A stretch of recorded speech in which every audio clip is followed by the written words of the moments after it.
So at the museum, at the present, you see there are 3 different temporary exhibitions in addition to our permanent galleries. Throughout the year, we do 7, 8 different temporary exhibitions. Some of them are drawn from our collection. Some are exhibition topics that go beyond the permanent displays that visitors can see on a regular basis. Some are done with objects similar to the ones in the galleries. Some are actually with some objects from the galleries, but topics that are newly developed for the temporary exhibition. And then many of the exhibitions we do with our own collections are with objects that we cannot show permanently. We have art materials that will suffer if their condition will suffer if we display them year-round. For example, Chinese ink paintings.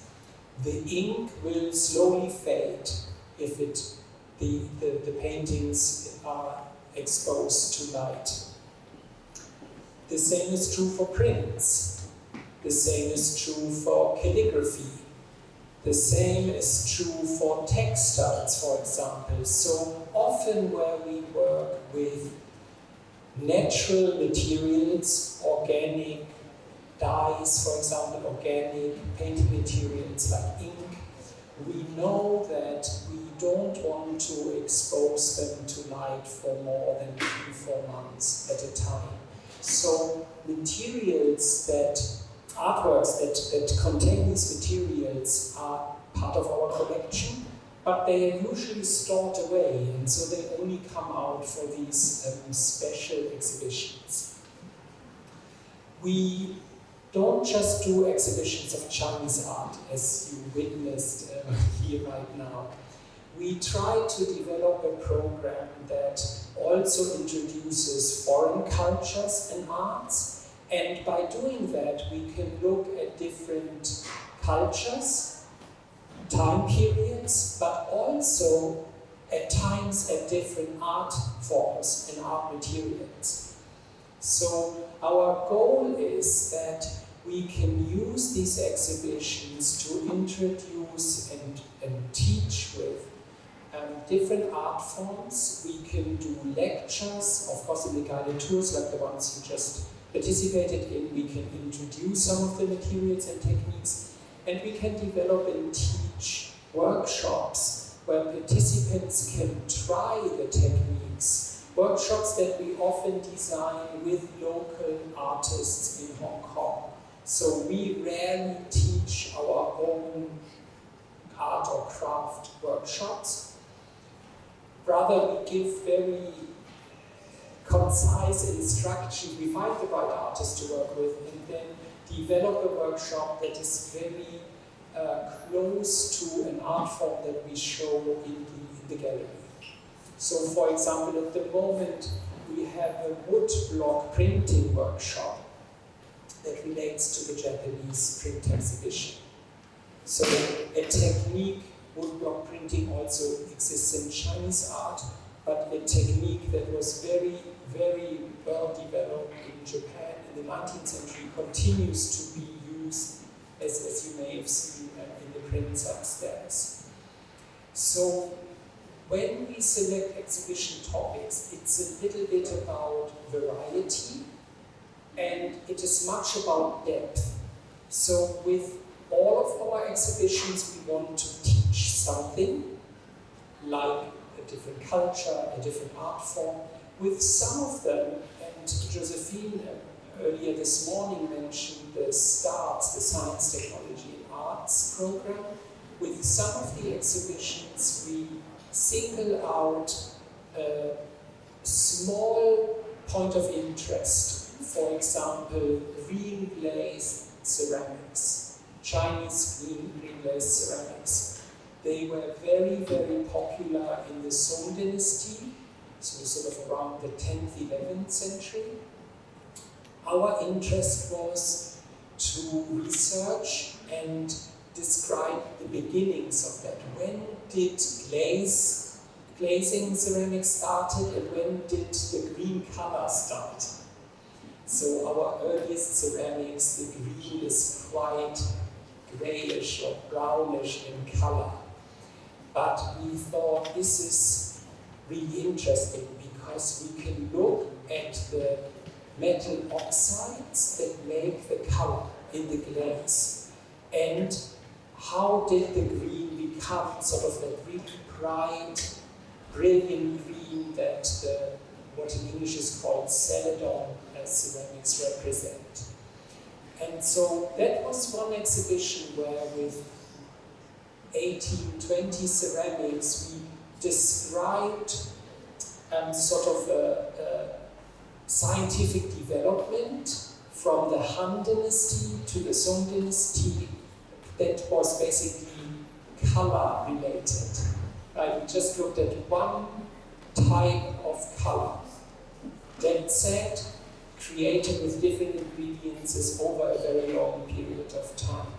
So some exhibitions, and especially in the STARTS program, can be that narrow, if you like, can be that focused. With other exhibitions, like the Japanese print exhibition, we are not just looking at individual artists, we will speak about that a little bit more, of course, together, but we are also looking at a specific time period. And this is maybe true for many exhibitions where we, especially this Peking exhibition, like we're just looking at a few years, sort of the mid-1920s in the capital city. But also with the Japanese exhibition, we look at the development of printmaking after World War II, right? From the 60s, 70s, 80s, the advances that were made in printmaking and the most famous printmaking masters that represent these techniques, that taught many other masters, and that are both exemplary of Japanese art making and the tradition of maybe studying and training in the arts, but also in this case are very interesting because 19th century printmaking in Japan was already world famous and very influential. And then from the middle of the 20th century on, we have this kind of revision or further development of printmaking. So this is something that we discuss in the exhibition, that we teach on guided tours, and that for those inclined in practicing their own hand can do a little bit of at least one of the techniques, the woodblock printing, in our workshop. So when we discuss exhibition topics, we look quite early on in the development process, we look at the topics that we can teach. Is it time period related? Is it art material related? Is it maybe a cultural phenomenon that is unusual and that is worth highlighting?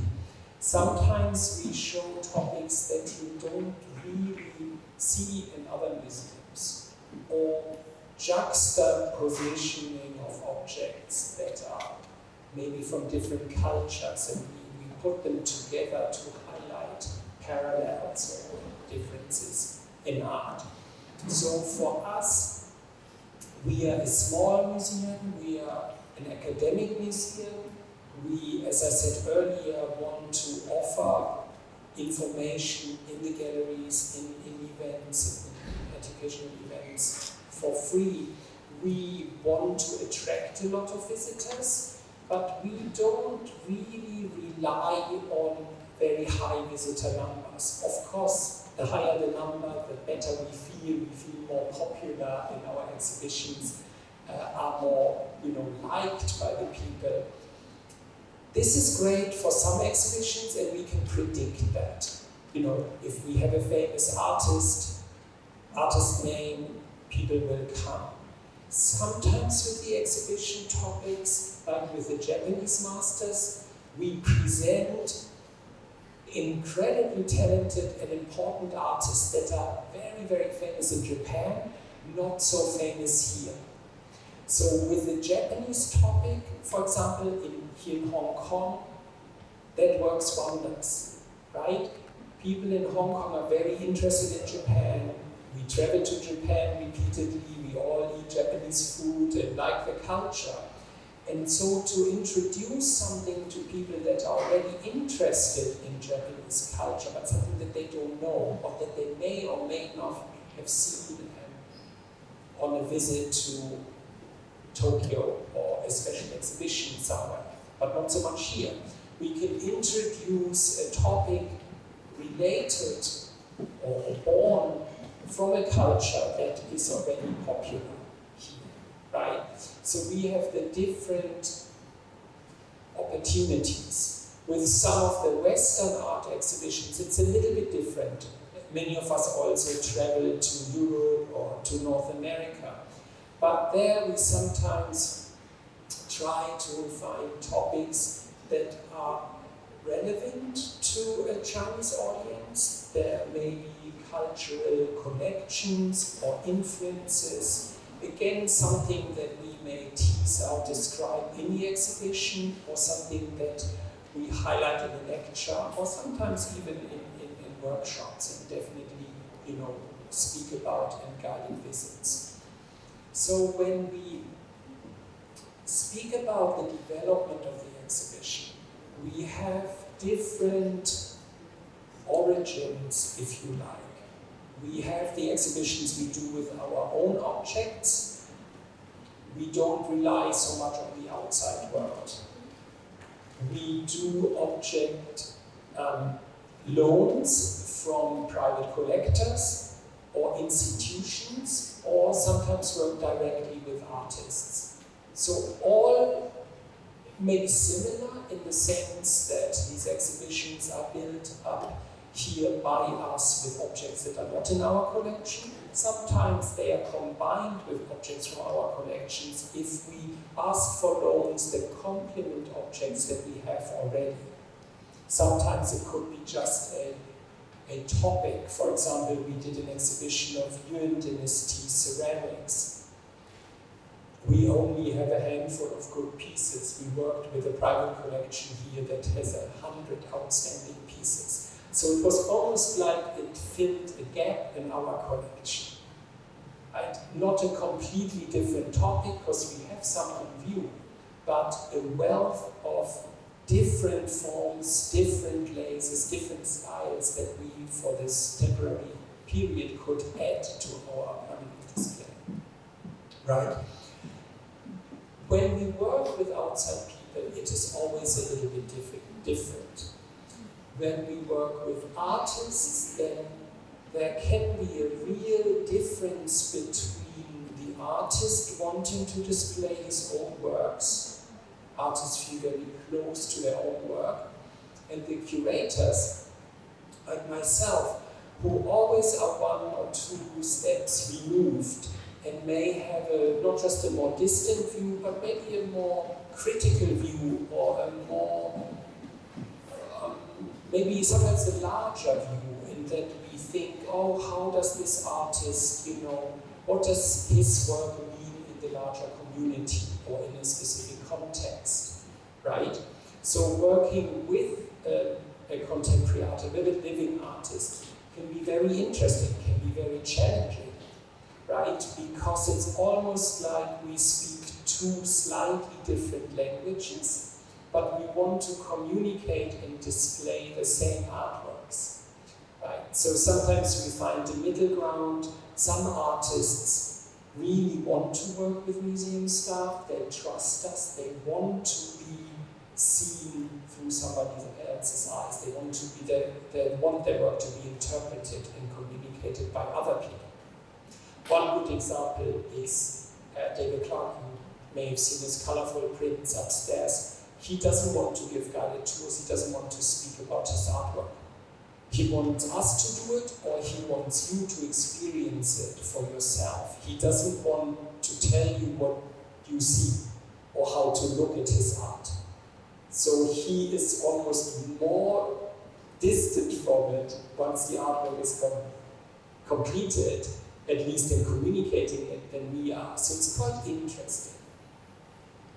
A very special collaboration comes about when we work with collectors like Stephen, who is very, very passionate about art, collects art for a very long time and with a very comprehensive, larger view in mind.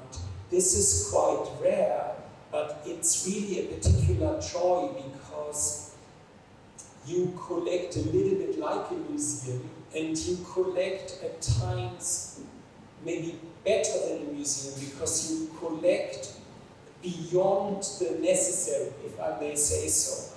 What I mean by that is that museums, well, if they are dedicated to a single artist, they will want to be very, very complete, right? And this is a little bit like you collect.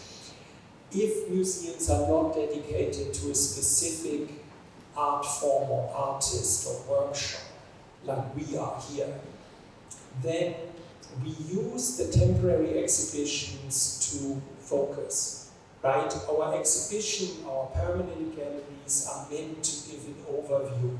There is a little focus here, there's a little focus there, right? You can go through the galleries and study, for example, the different ceramics from the different time periods. We have the little side chapters with the export ceramics and the cultural influences and so on. But it's quite a broad overview, right?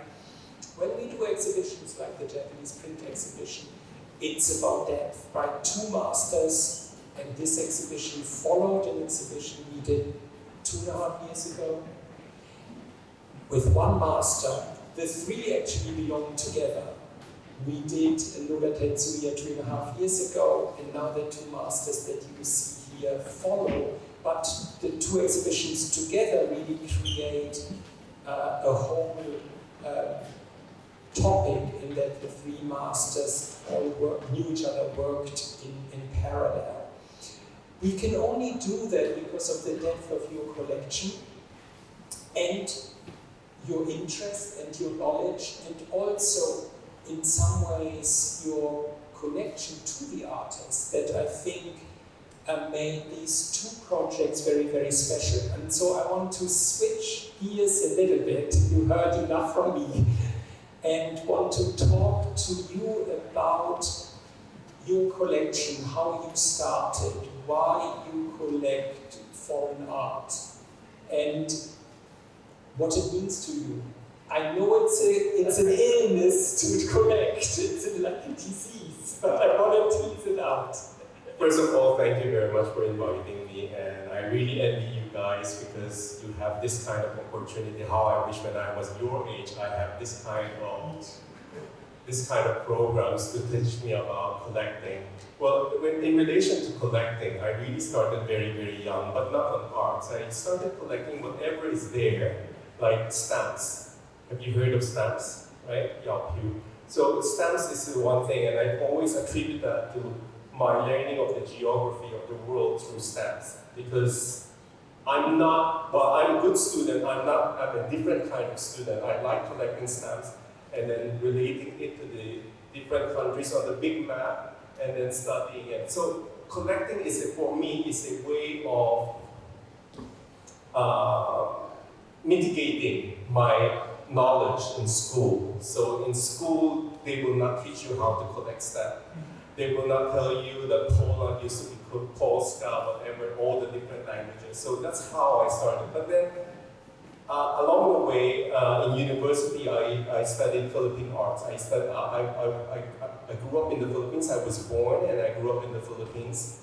And then I studied Philippine arts. One of the courses there was about museum. So I was very lucky to be part of that, and then I give tours of the Philippine museums, and I really liked it. I really enjoyed looking at the arts in a very nice wall, and so I thought, okay, maybe once I start having money, I would like to buy a few pieces.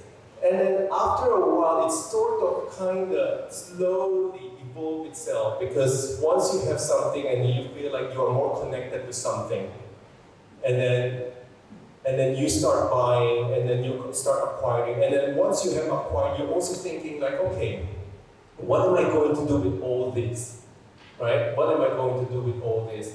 So I start thinking, okay, maybe I can do, in the future, when I'm really old, I can donate it to a museum. But the museum will not just accept any bits and pieces of arts there, so it has to be a well-curated one, or a well-studied one. So I thought that I would like to focus on print artists born in 1935 to 1950 in Japan. So that becomes my focus, and since then, that has only been where my money is spent. So you are the age that Stephen was when he looked at stamps to think about the world, where the stamps came from, how they connect, maybe even through the mailing service, different people in different countries. And then you developed a collection over time with a very focused, and what you just said, with a very, I think, very generous mindset, in that you already thought about sharing it with the public.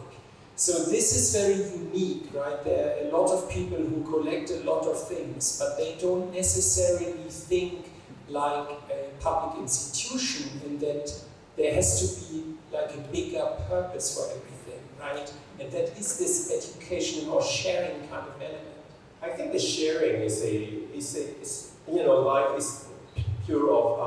life is full of coincidences. So I have a friend who's happened to be a director of a museum. She knows I collect, but she doesn't know what I collect. Okay, so one day she was just like, we were in Italy for the Venice Biennale. And then she said, you know, our museum has a collector series. We feature a collector and the things that he collects, but we usually feature just one artist. But she doesn't know what I collect, and she said, just think about it, and then if you have something in mind, tell me. On my side, I never ever thought that I would be able to share something that I collect. I don't think that my collection is good enough, right? So, and I took the chance. I said, okay, this is what I have. It has been shown at the British Museum. Is it good enough for your museum? And they immediately said, yes, of course. You know? So that was actually the first time. And since then, I've been trying to share the collection, because there's really no point of keeping it to myself. Just like a lot of the artworks that Dr. Florian mentioned, that there are artworks that you cannot display for a long period of time. And prints are one of them. I do not display it at my home 365 days a year. So they are kept. So opportunities like this, to be able to let people see, to be able to share it with people, for me is a privilege also, that to be able to share it with you guys.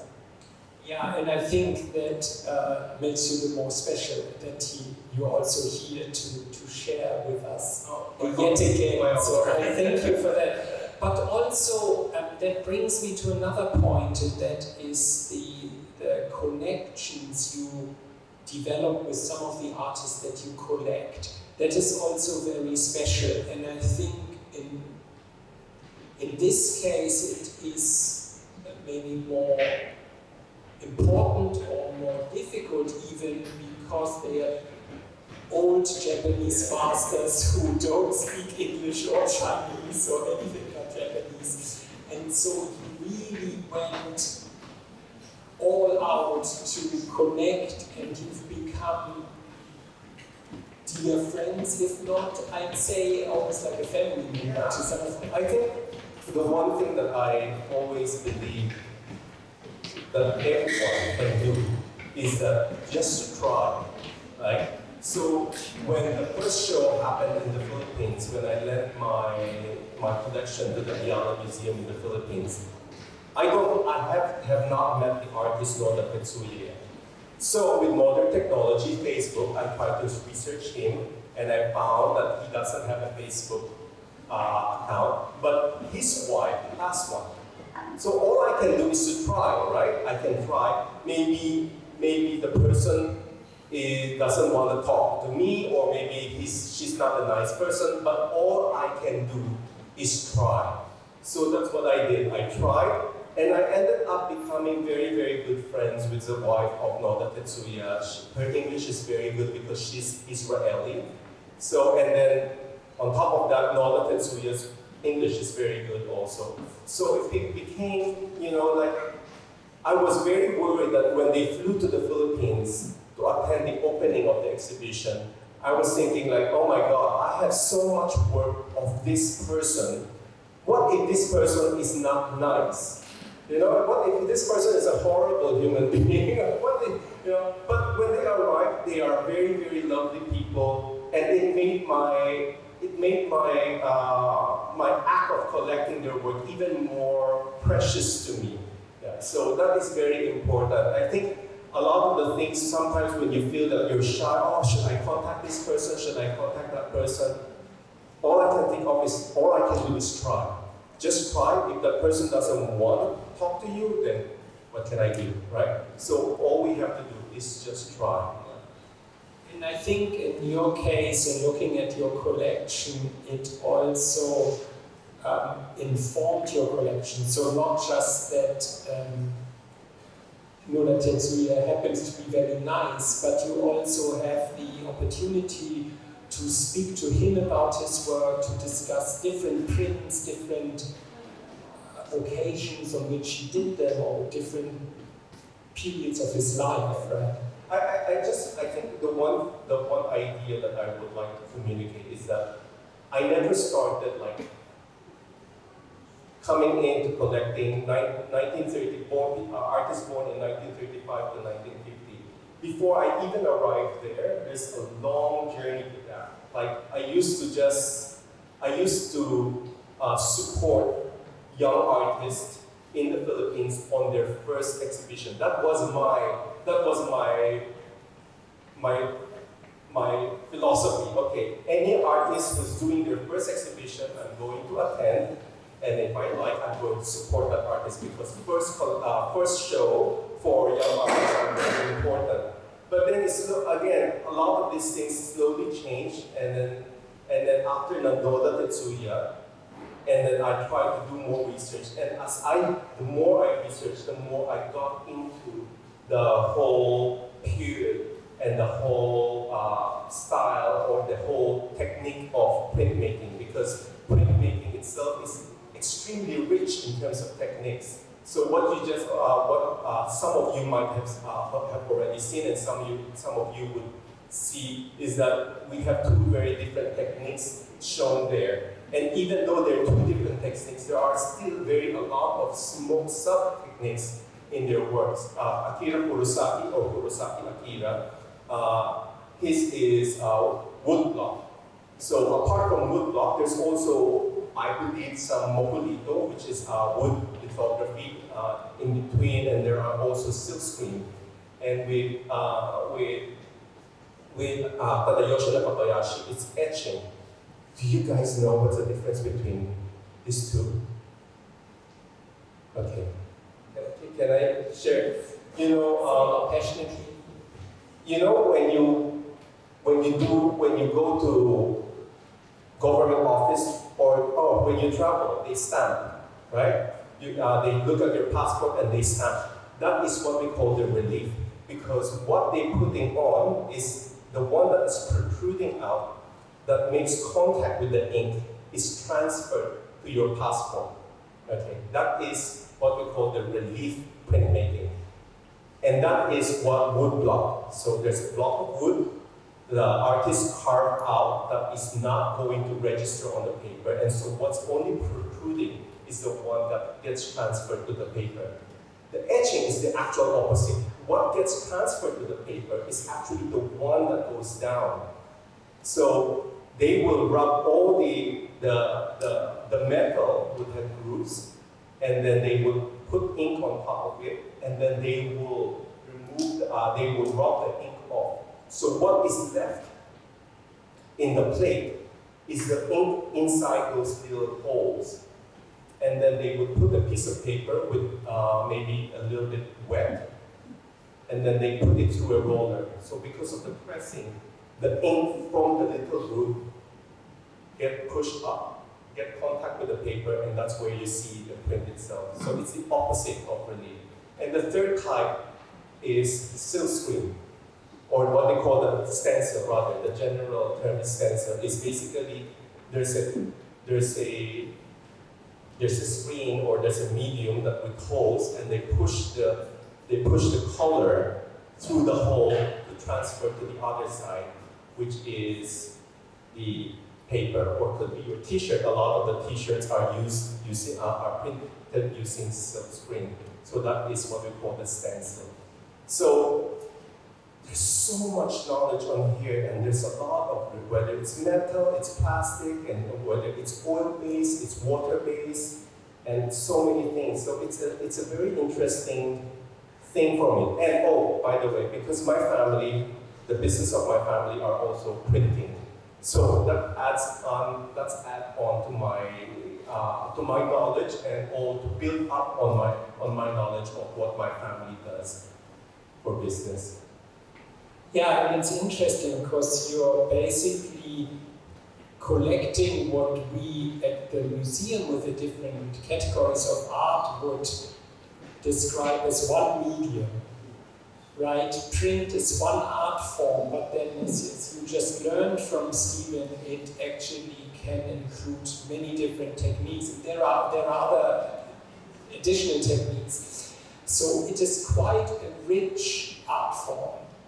We all know prints from our daily lives, and this is probably what your family does. And so the art form is still a very elevated, handmade, very, very specialized skill and profession.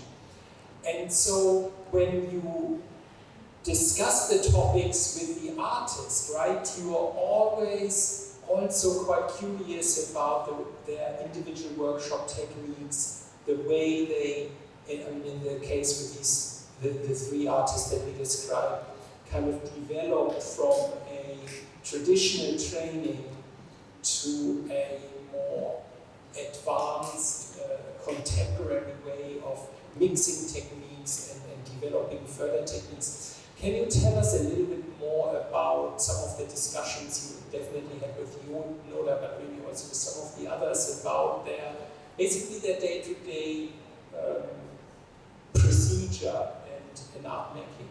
I think one of the things among I call them the trilogy of trinity of the Japanese printmaking, Noda Tetsuya, Akira Kurosaki, and Tadayoshi Nakabayashi, is that they were born in 1935, that is pre-war, but their practice is after the war. The World War II ends in 1945. So by the time that they are already in the university, Japan was very, very stable. The environment that they are learning, and Japan was really an exciting time.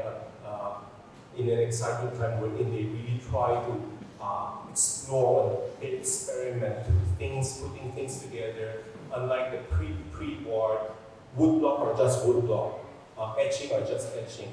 But with Noda Tetsuya, he combines woodcut and with silkscreen, and then with Tadayoshi Nakabayashi and Akira Kurosaki, they also try to combine things and also experiment on the ink. So when you see the work of Akira Kurosaki, the colors are really, really, really, really vibrant. And that is extremely rare with water-based ink.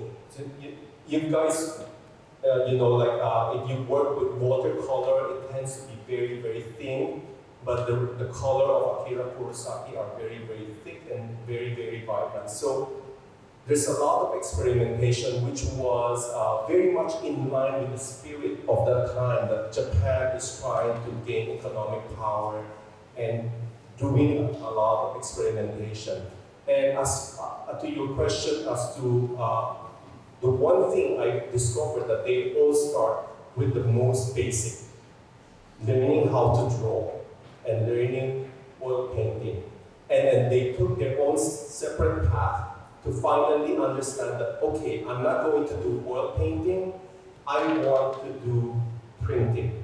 So like Noda Tetsuya, he just decided, I do not like painting, I do not like painting another nude woman in front of me.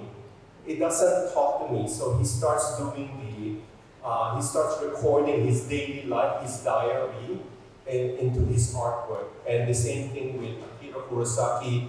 He really likes the old ukiyo-e style, so he visits a lot of bookstores looking at the old books on how they print, and that's the one that really attracted him, even though he was learning oil painting also. So each of them have all the fundamental techniques and skills, but they all manage to find or investigate that technique that becomes their signature technique.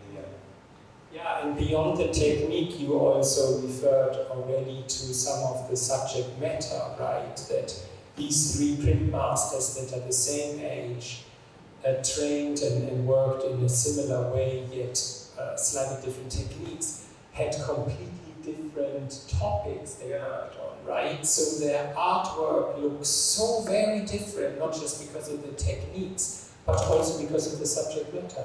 Yeah, so if you look at Akira Kurosaki, if you go through by the timeline, the 1968, and then you look at it, there's a lot of different topics. So it almost, for me, it looks like a cyclical thing, or cyclical, that it goes around and then come back on the same topic but at a different level. And it goes on another topic and then comes back to the same topic but at a different level. But if you look at Tadayoshi Nakabayashi, he has only one topic, which is about nothing can escape decomposition. So it's about the temporariness of our life. So it's very linear. So he started with very, very figurative, and then he starts with the position, which he gathers a lot of the dead leaves and dead plants, reposition that into an artwork. And then he starts looking at the ground, transposition ground, and then at the last part of the exhibition, you can see that his work started to look up into the sky, which is the transposition line. So this is very linear. He never goes back to exactly the same topic. He's just keep moving on and on. And he's now 87 years old, and the earliest work there is 68, older than me. But what we're looking at are more than 50 years of progress of his interpretation of one single topic.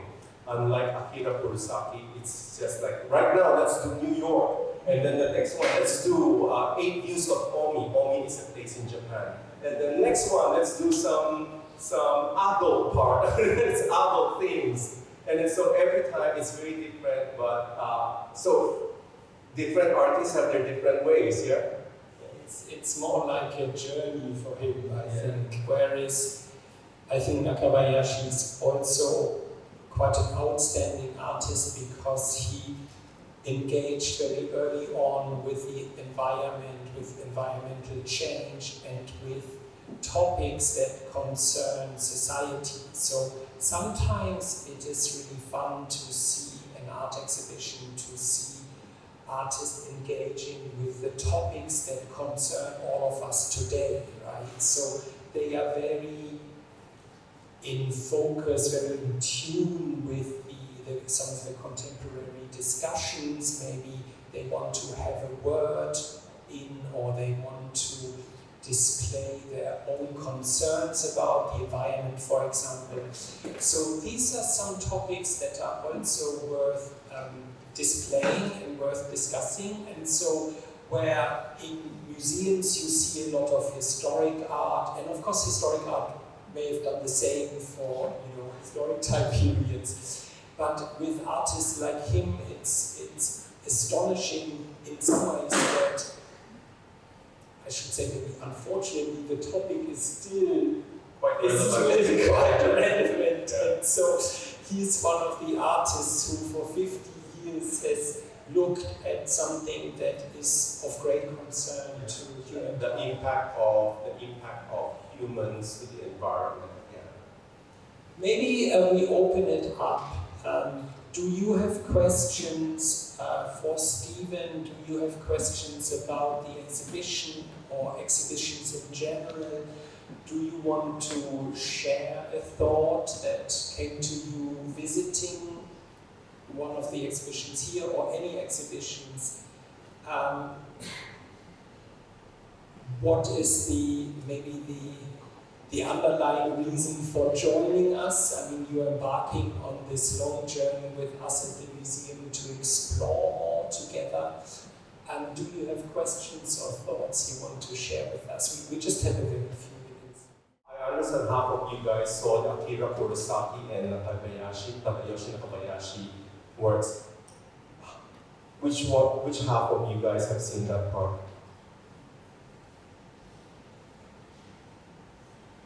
Who do you prefer? Do you still remember? What do you remember? 好似記得佢介紹嗰幅係其中好出名嘅畫，好似叫做赤色的鴨。OK， 嗰個咧點解會有樓梯咧？因為佢本身係大學嘅時候係教 architecture 嘅，所以佢嘅作品就會有呢啲 elements 咯。So that the colored one 有顏色嘅嗰啲咧係 Akira Kurosaki 嘅，OK， 黑白嗰啲嘢咧係 Tadayoshi Nakabayashi。OK， 大家係咪中意邊個啊？黑白嘅黑白嗰個邊？How many of you like the Tadayoshi Nakabayashi? 1, 2, 3, 4, 5.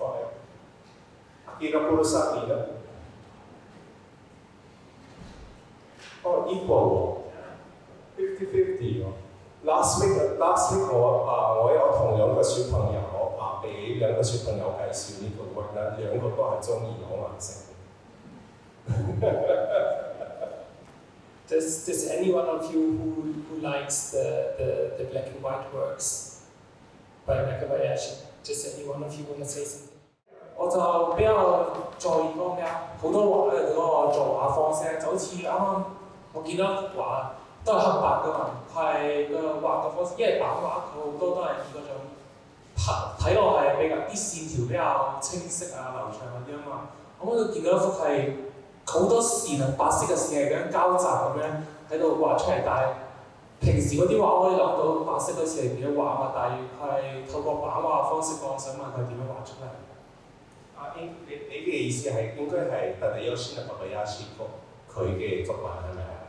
係嗰個係一個好難嘅 technique 嘅。以前咧以前我哋而家如果要做呢啲 work 咧係用佢係叫 photo etching， 但係 1960s、1970s 嘅時候仲未有 photo etching， 所以佢係用咩？佢係用 photo machine 嘅 photocopy machine。加埋嗰個時候嘅 photocopy machine 咧，唔係我哋而家嘅 photocopy machine。嗰個時候嘅 photocopy machine 咧，要用呢啲黑色嘅粉，所以佢要用 photocopy machine 再 transfer 去 metal plate， 慢慢用啲 chemical 處理佢 to有呢啲好薄好 clear 嘅線，加埋最緊要係。嗰張字咧唔係普通嘅字，唔係你哋嘅 notebook 嘅字，係佢嗰張字係用間片係有好薄好薄，因為佢係好薄好薄好 strong 嘅字啦，佢就可以 absorb 到嗰條好有好薄嘅線咯。So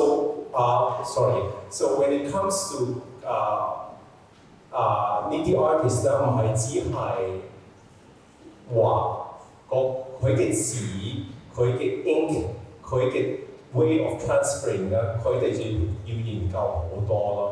好似 Akira Kurosawa 佢突然間係轉咗韓國嘅字啦，係嗰啲字你一掂到水咧，嗰、個 ink 一開始會 spread 嘅。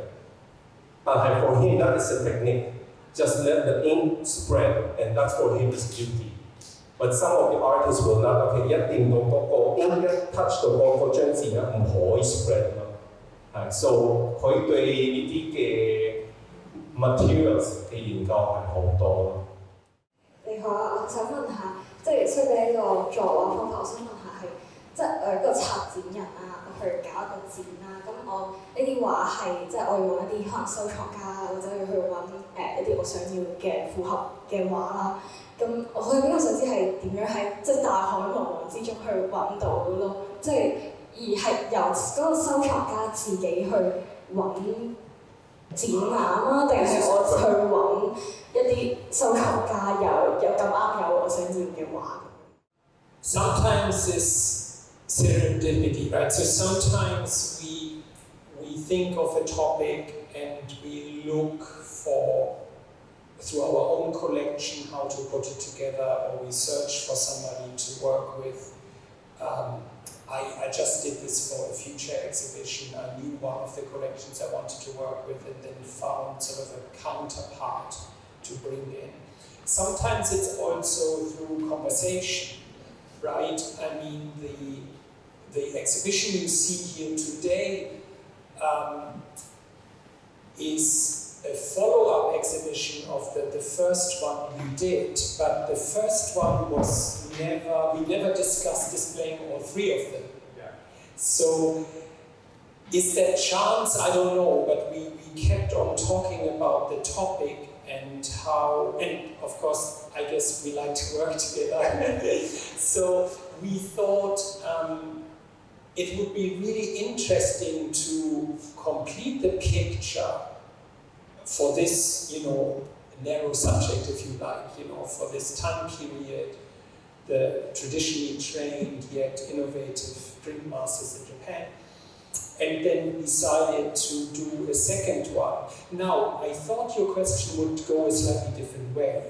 I thought that maybe you would ask how to select the artworks from a larger collection, because this is another topic that is quite interesting in that it is like an editing process, right? Your collection is much bigger than the prints you see in the exhibition hall, and so there the process is a little bit like writing and editing a story, right? You think of the elements that you really want and look for the artworks that maybe best represent that.